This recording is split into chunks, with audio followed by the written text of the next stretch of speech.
Estamos de regreso, nos acompaña el doctor Manuel Guajardo. Vamos a platicar acerca del tamiz neonatal. Buenos días, doctor, ¿cómo está? Buenos días, bien, gracias. Gracias por estar aquí con nosotros en esta mañana y con un tema que, bueno, pues las mamás sabemos poco de esto, sabemos muy pocas veces para qué sirve, porque digo, pues casi nadie se toma el tiempo de explicarlo. Exacto. Sí, yo creo que esa es una de las cosas importantes dentro del proceso de educación como papás. De pronto yo siempre les digo a los papás, a ver, si ustedes van a planear construir una casa, pues buscan el terreno, dónde quieren que la casa esté. Comienzan a tener financiamiento para construirlo. Comienzan a buscar qué materiales van a hacer, dónde va a ir la cocina, dónde va a ir el baño, dónde van las escaleras, dónde va la entrada, o sea, la cochera. Todo se planea en forma muy adecuada, porque la casa es algo muy importante. Claro. ¿Y cuando se planea un hijo? No, pues no nos damos el tiempo. Ni siquiera los materiales para construirlo. ¿Qué es lo que come la mamá? ¿Cómo se va a construir? ¿Qué es lo que va a aportar a la hora del crecimiento? ¿Qué cosas va a requerir el niño? Porque si vas a construir una casa, ya sabes que vas a tener que pagar predial.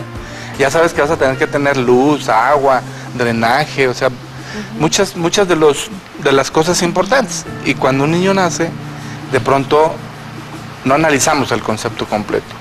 No analizamos que es un ser humano que va a tener funcionalidades. Y esas funcionalidades es parte de lo que el tamiz nos va a hacer, una ventana donde podamos ver cómo funciona metabólicamente. El tamiz metabólico ha crecido así espectacularmente en los últimos años. Yo te puedo decir, hace 20 años cuando yo llegué a Durango, el tamiz metabólico constaba de lo que consta ahora en la Secretaría de Salud, un tamiz para hipotiroidismo congénito, después se integra fenilcetonuria, después se integra progresivamente hiperplasia suprarrenal congénita, se integra posteriormente fibrosis quística, que son los 4 básicos que se pueden hacer en el tamiz ampliado en el Sistema Nacional de Salud. Pero en privado, en el mundo ha crecido en forma espectacular. En la actualidad podemos hacer tamizaje neonatal hasta para 60 enfermedades diferentes, incluyendo algunas que son alteraciones genéticas, como trastornos de hemoglobina, por ejemplo. Trastornos de hemoglobina que son trastornos de la sangre que pueden ocasionar problemas de anemias crónicas o de lesiones importantes a los eritrocitos. Alteraciones específicamente en hemoglobina, que son parte de las cosas importantes. Podemos encontrar muchas otras enfermedades. Por ejemplo, una que vemos en Durango, que tenemos en la actualidad 3 pacientes identificados, es una alteración que se llama fabismo. Fabismo es una enfermedad que característicamente, fíjate qué sencillo puede ser de pronto identificarlo. Es una deficiencia de una enzima que se encuentra en los eritrocitos. Bueno, es un trastorno de oxidación. Pero la gente que padece fabismo tiene deficiencia de glucosa 6-fosfato deshidrogenasa, y entonces el niño nace perfectamente, va creciendo progresivamente, por ahí de los 5, 6, 7, 8 meses, un día visita o llega a la comida y le dan de comer habas. Todos comemos habas y todos podríamos decir, pues es un alimento, no pasa nada. Pero este grupo de niños que tienen esa deficiencia, entonces van a ocasionar una lesión a las células rojas de la sangre, a los eritrocitos, y súbitamente el niño presenta una anemia grave. Nada más por comer habas. Bueno, no por eso, ¿verdad? Pero, o sea, fue lo que lo desencadenó. Eso lo desencadenó porque las habas contienen algunas sustancias que van a ir a lastimar el glóbulo rojo en ausencia de glucosa 6-fosfato deshidrogenasa. Y entonces los glóbulos rojos se comienzan a tronar, así como si fueran pequeñas burbujas. Y entonces rápidamente entra en un proceso de anemia. Y uno lo identifica porque se ponen muy pálidos. Y de pronto, pues los casos que hemos tenido, 2 identificados por tamiz neonatal y 1 con características clínicas. El niño de características clínicas ahorita ya debe andar sobre los 10 años. O sea, tiene un buen tiempo que fue identificado. Y entonces fue confundido con hepatitis y fue confundido con algunas otras situaciones. Ya cuando se identifica el proceso, entonces el tratamiento es solamente quitar los elementos que pueden desencadenar la destrucción de los eritrocitos, porque tienen las sustancias que son oxidantes.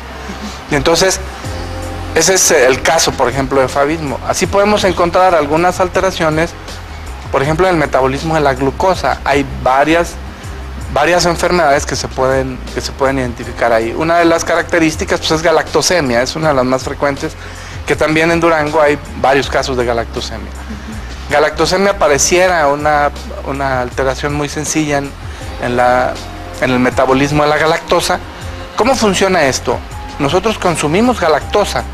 La galactosa es un azúcar que está en la lactosa. La lactosa es una molécula que tiene dos azúcares, uno es glucosa y otro es galactosa. El intestino, por medio de la lactasa, la desintegra y entonces se absorbe en el intestino como glucosa y galactosa. Bueno, pues esa galactosa tiene que entrar en un proceso metabólico para integrarse como elemento estructural en el organismo, como galactoligosacáridos, por ejemplo, o algunos elementos cerebrales. Y entonces en ese caminar dentro del organismo para generar los elementos estructurales o convertirse también como fuente de energía, también entra en esa vía metabólica. Pero si existe una enzima ausente en el proceso metabólico, entonces no puede completar el proceso, no puede llegar a ser un elemento estructural o no puede llegar a ser fuente de energía. Y entonces se comienzan a aumentar en el organismo los metabolitos previos. Por ejemplo, tú vas a hacer tortillas, necesitas maíz, nixtamal, masa, la maquinaria, el calor, y entonces tú tienes todos esos elementos y de pronto entonces tú tienes la maquinaria pero no tienes gas. Pues ya. ¿Sí? Entonces hasta ahí quedó. No pudiste hacer tortillas. Bueno, pues lo mismo pasa acá, no hay una enzima que convierta la galactosa en otro elemento. Y entonces la galactosa comienza a acumularse y ese acúmulo genera la toxicidad. Es un acúmulo tóxico en el organismo. Además de que no pueden generarse los elementos que de ahí en adelante se producen. Claro que existen algunos bloqueos enzimáticos que ocasionan más daño que otros. Eso es en el caso de azúcares. Podríamos ahondar en muchas otras alteraciones. Solo voy a mencionar algunas de las que son más frecuentes. Si nosotros entramos en otra área, por ejemplo, en el caso de las proteínas son cadenas de aminoácidos y nosotros tenemos la obligación intestinal de desintegrar las proteínas en aminoácidos simples para que puedan ser absorbidos. En niños muy pequeños se pueden absorber pequeños péptidos que son cadenas de más aminoácidos. Pero en el caso de que se absorben los aminoácidos, entonces podemos ver algunos aminoácidos, por ejemplo, leucina, isoleucina, valina, metionina, teonina. O sea, son muchos los aminoácidos que tienen que seguir esa cadena, como yo te lo comentaba, con la glucosa, con la galactosa.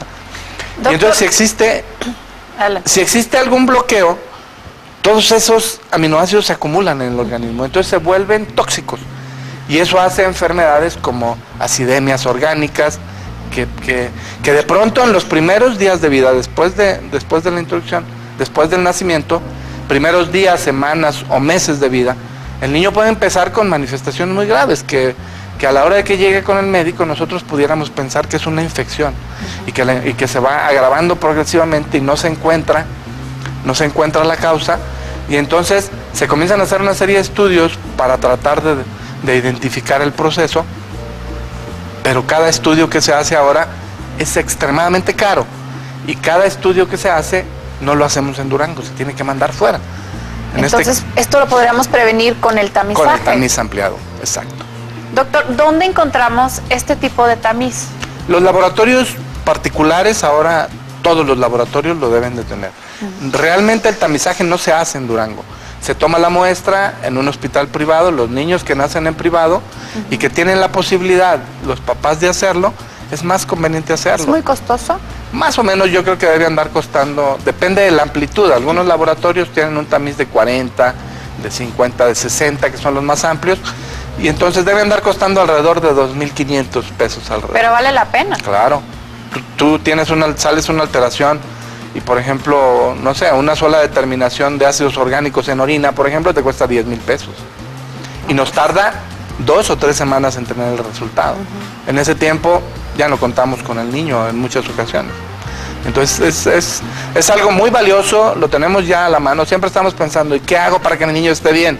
Pues hay que hacerle el tamiz. Claro. Es uno de los elementos importantes, aparte de hacer una evaluación adecuada, un tamizaje abre una ventana para identificar alteraciones futuras y poder prevenirlas, por eso es preventivo. No, pues vale la pena, y preparar el terreno, como ya lo decía usted, si sabe que está próximo a tener un hijo, bueno, pues vale la pena hacer este esfuerzo para que se le realice este tipo de tamiz en donde va a poder detectar pues más enfermedades, un tamiz más ampliado. Doctor, le agradezco mucho que haya estado con nosotros en esta mañana. Al doctor Manuel Guajardo lo encuentran en el Hospital AMSI en Pereira 404, teléfono 827-27-13 y 16. Gracias, doctor. Gracias a ustedes.